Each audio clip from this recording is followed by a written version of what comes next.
I'll be erecting D-Side Traumerei, the animation, episode 7. I will be watching it off of Crunchyroll's website, and I'll be starting off my reaction in 1, 0, go! Woo-wee! I'm stoked for this because the series finally had an episode where I could say with the previous one that it was actually pretty darn good. That's a damn good point. Ain't just go, hey, that failed. All of them failed too. And unfortunately, in their line of work, that was bound to happen eventually.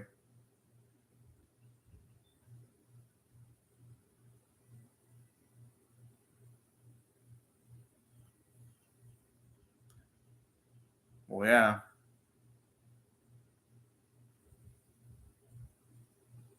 That's a good point. That takes immense amount of skill to pull off.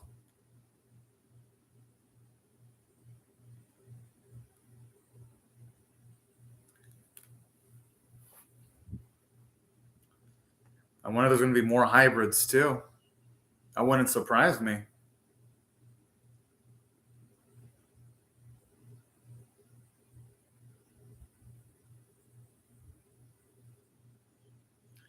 I kind of like this because this actually raises the stakes. Just seeing the fact that they're going to have to deal with some pretty gruesome shit just by all the applications. And I like this because is anything the series was needing, it needed stakes. Because honestly, before episode 6, this series felt like it was playing it too safe. Like none of the opposition felt like a threat. And that all changed until the previous episode. And I dig it. Speaking of which, it's ironic enough that my favorite character in this series is starting to end up being Jessica. She gets things done. She's the most hilarious character out of all of them.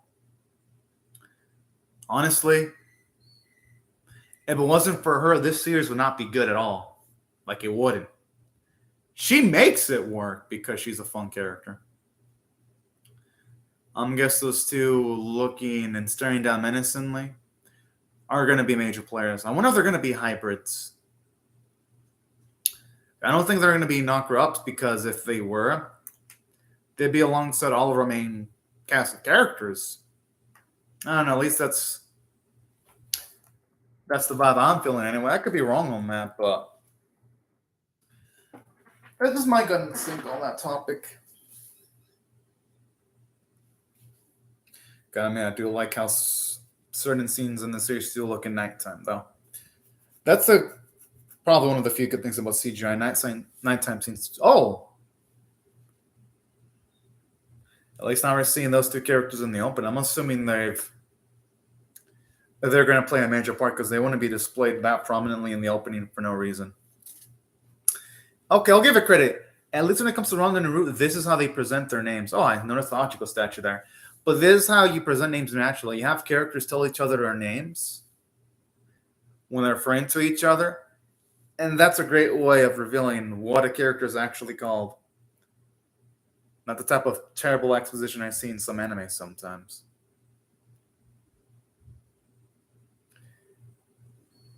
Oh, okay then. Going for best mascot in this series.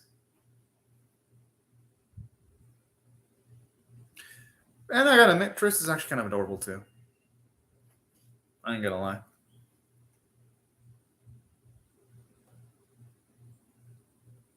Although it would seem like the type that would act tough in order not to worry the people around her, though. That's what I get anyway. Looking at her.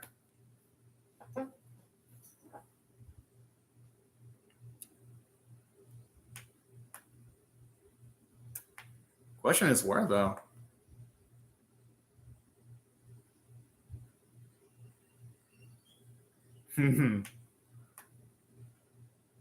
How's she gonna do that, though? Yeah, exactly. What do you expect her to be, a freaking miracle? Oh. Okay, I kind of like how that noise even annoys my ears because it fits in with the vibes of the characters are trying to cover the ears just to ignore the noise. Really, really well.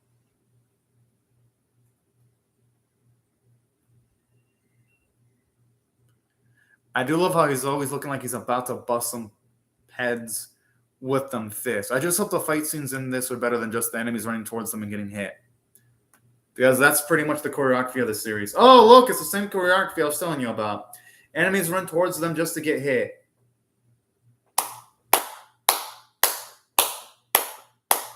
Oh, maybe something different will happen.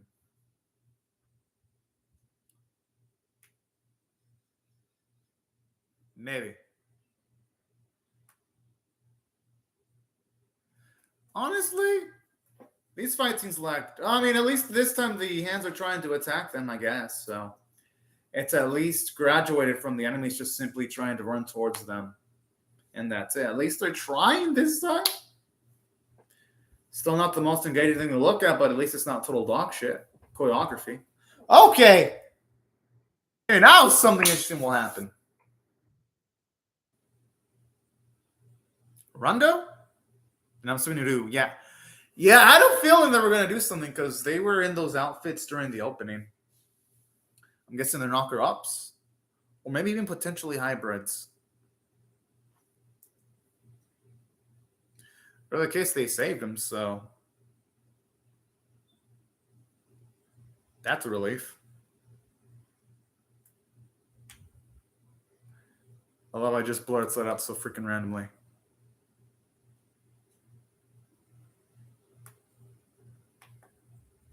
I'm sure they count a lot of people, so they're not going to... Oh, or maybe they will recognize him.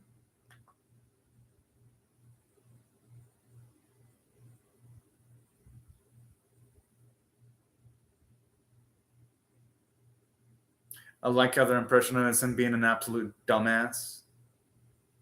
That's their impression of him. That's kind of funny, though.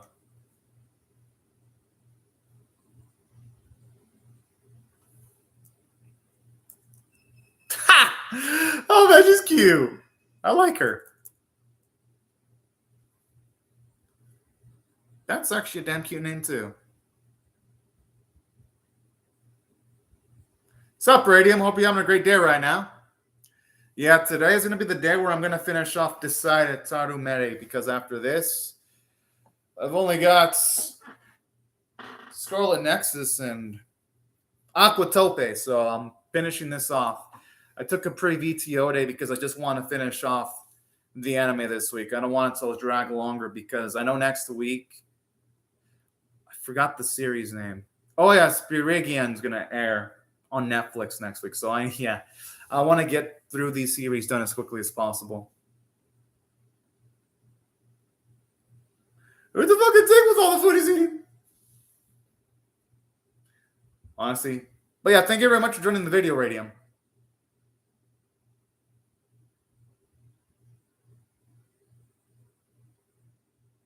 Oh, God.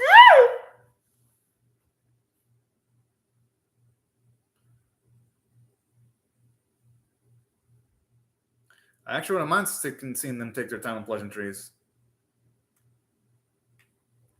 I love how she says it all matter of fact. What?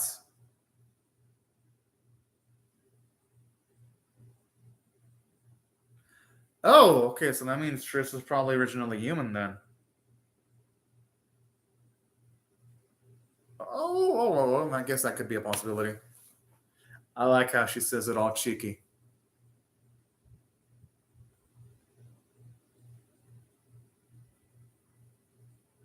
I know, it is kind of fucked up they always get him to pay, though.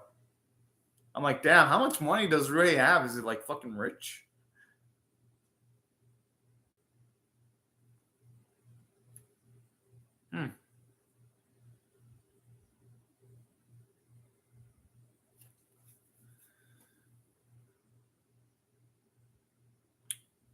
Well, yeah, that's a big question there.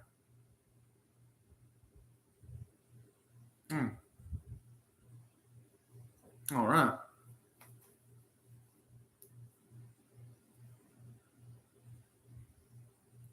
I was like, and I don't want to see her back either because I want to see her with the main crew a bit longer.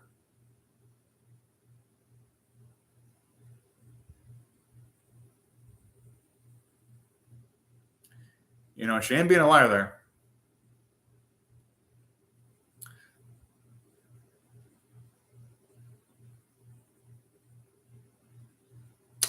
Oh, so yeah, those fish are probably not pale in comparison to the fish they eat. The thing is, though, most cases you can't beat fresh, though. That's the thing. I just like how he got roped into feeding Trish, even though it's coming out of his freaking wallet. That's adorable.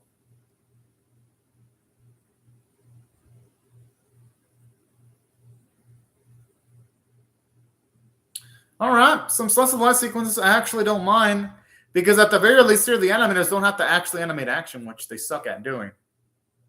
They get to do something they should at the very least be at least decently qualified for.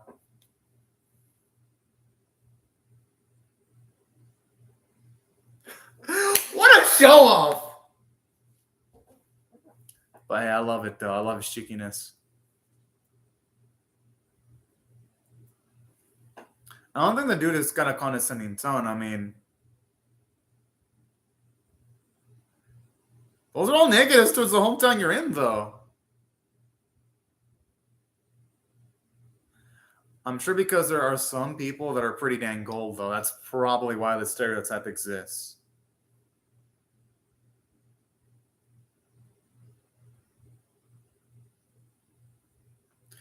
Ironic, though. I mean, Rui has a lot of friends, though. That's the thing. So, hey, that seems to be working for him, all things considered. You know, our girl is smart. She might as well just let boys be boys. And if I was in this spot, I'd probably be doing the same thing, except be like, I wouldn't want to deal with this argumentative mess.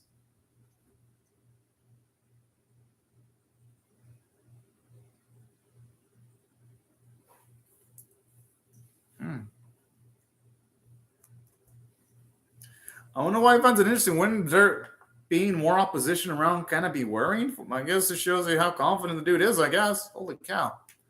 It's kind of badass in a subtle way, though.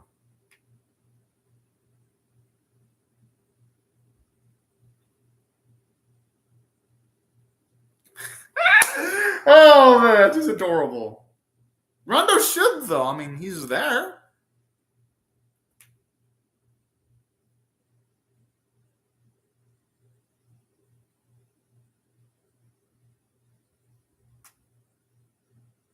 Bull.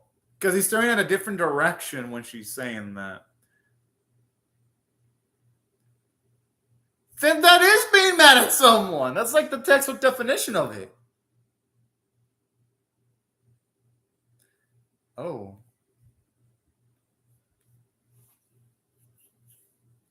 That'd be hilarious if it actually happens.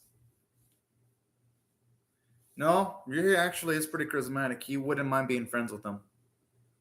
Rondo should actually try hard. Okay, that pudding must be palm ass shit. Now it's kind of making me want pudding now. Shit.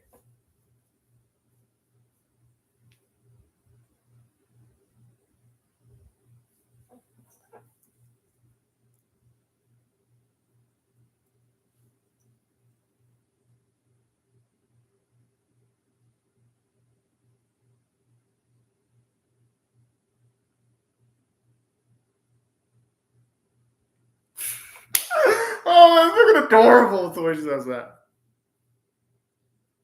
It kind of does. Whoa! I like how she's willing to fucking interrogate and knife her friend. She better not fuck around. Jessica does seem like that type would be willing to slit the throat.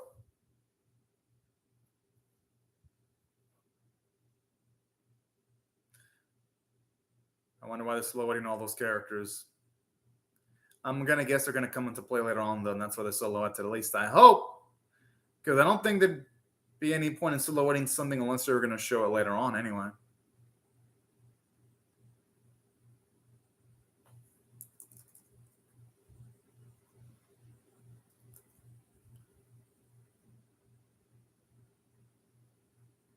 Then in that case, why would she hide, though?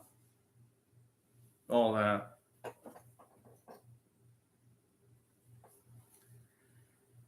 Makes sense.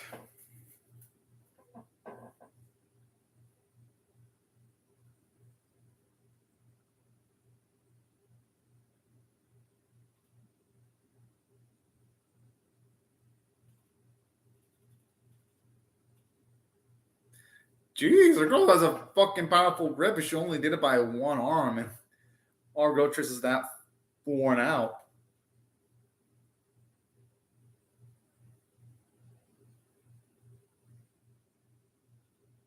Pretty much, yeah. Thankfully, that didn't happen. Who's to say they don't have another hybrid that's they're pairing up for sacrificing, though? Well, because she had information on them. It's probably in. She would have been a good asset for all of the knocker-ups.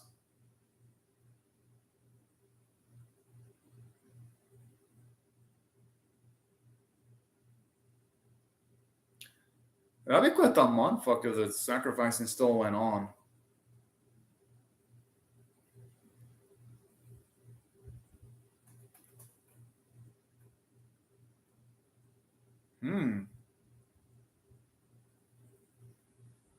Kind of does, now that she puts it that way.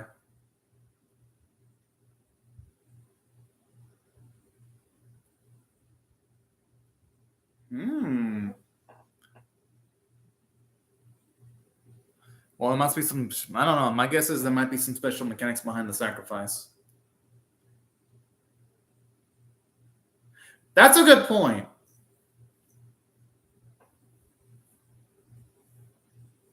That is another good point there.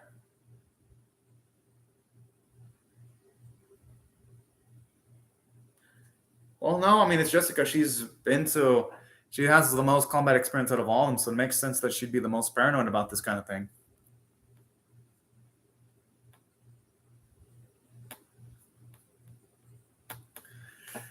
This right here, y'all, is why she's the best character in the series, without any hesitation at all. It feels like it's the one that's most likely to be correct, though. Huh. And it also helps that Jessica is also voiced by Yuki, making it so easy to choose her as my favorite character in the series. I don't think that's the case. I think it's only just a small... My feeling is it's probably just a small portion of people in Tokyo feel like country folk are trash. I'm gonna venture to guess most people are neutral, or some of them even look at him positively. No, that's just my feeling on the whole thing.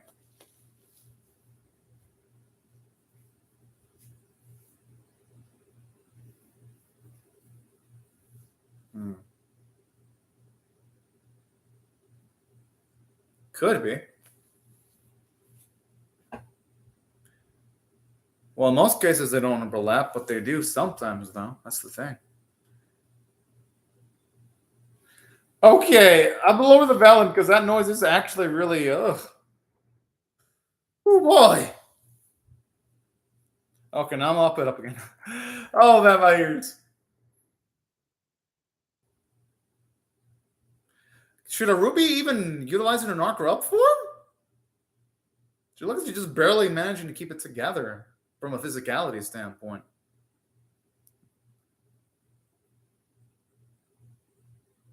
Oh, yeah.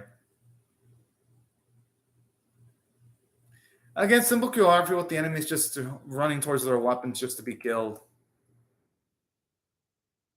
Not a lot of creative action sequences here. And it's the same character designs, too. I would wish they would change up the enemy design so that if they're taking on fodder, it's different kind of fodder.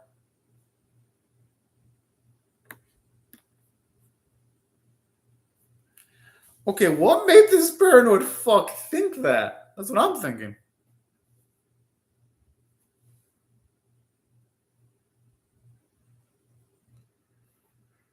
Whoa! Woo, boy. Looks like things are about to go down.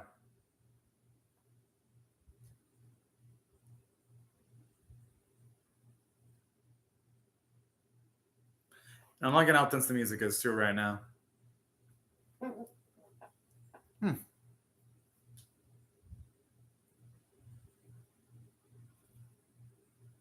I mean, at least the explosion effects look good, though. And finally, at least for the huge enemies, we're seeing that gargantuan thing actually try to punch back Ryuhei.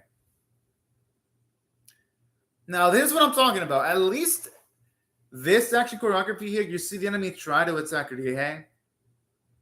Oh! Yo! The thing is, though, the country and the city both need each other, though, because I'm assuming farmers and people in the country need resources from the city, like technology. Oh, it's going to be Aroyaru or Rondo?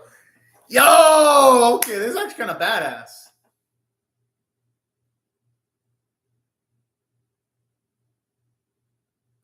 But she just saved his ass, though.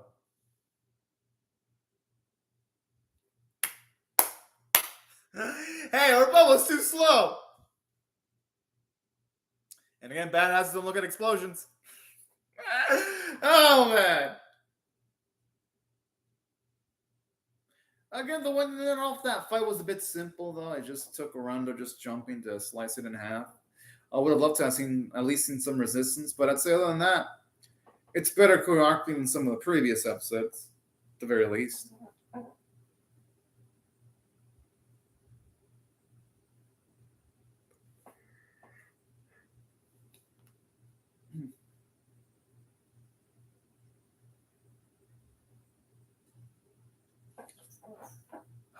Oh boy. Hopefully, though, it tilts in the favor against the villains. At least I would hope that happens. Love how it feels like an anime, a villain almost always has their evil half practice just for shits and giggles. Overall, decent episode. I have to say, if I had to rate this one on a scale of 1 to 10, 1 being abysmal, 5 being natural, 10 being exceptional, I'll give it a 6 out of 10. It's slightly above average because, at the very least, when it comes to this episode, this plot progression, you having Jessica come up with good theories as to maybe the target that they were trying to sacrifice actually was sacrificed. So I kind of like that. It adds an extra layer of mystery. And I like the fact that we get introduced to new characters like Yaru and Rondo. At the very least, it makes things a little bit more engaging. And from a character standpoint, this is a lot about characters like, say, Trish, where, yeah, she has a lot of stuff. And Jessica, even though Trish has been on their side, she's willing to fucking threaten an ally if she feels her hiding something. I thought that was actually cool. Shows how cowled and calculative Jessica is. Like, when it comes to Ryuhei, we're seeing his teased side when he gets absolutely pissed off when he's talking to Rondo. But at the same time, even though Rondo does piss off our boy, I do love the fact that in this episode, Rondo is a little bit interesting, just given the fact that he says he wouldn't mind being friends with Ryuhei if Ryuhei doesn't mind it. It's just that he can't articulate that towards our boy yet. So I kind of like that. It layers our characters a bit more. Visually, it was but at least the episode was entertaining. Voice acting was good, though. PV does look pretty interesting, though. Hopefully, it's another episode just doing some coolish stuff. I'll be stoked. And yeah. Aside from that, these are pretty much my thoughts on the episode, y'all. I would really love to hear your thoughts on how you feel about my reaction or the episode itself in the comment section below. Hope y'all rate the video, share it, comment, subscribe, and also hit the bell for notifications because I'm definitely going to be there to react to the next episode whenever it does come out. But anyways, y'all, thank y'all very much for watching my video. Thank you very much, Radiant, for commenting and watching my video. And I hope y'all have a great day or night, y'all. Bye-bye.